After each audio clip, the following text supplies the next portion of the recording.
Ayan guys, yung sa may tent namin, yan. Ang daming baka dito sa ano.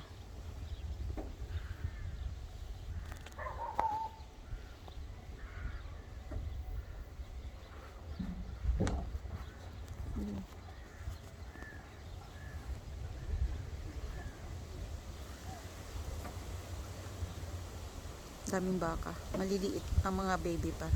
Nakatingin sa akin yung iba, oh. Pagtulog namin mamaya, 3 metro lang yung layo, yung mga baka. Yung mga baka. Pero hindi naman sila mano kasi may barbed wire.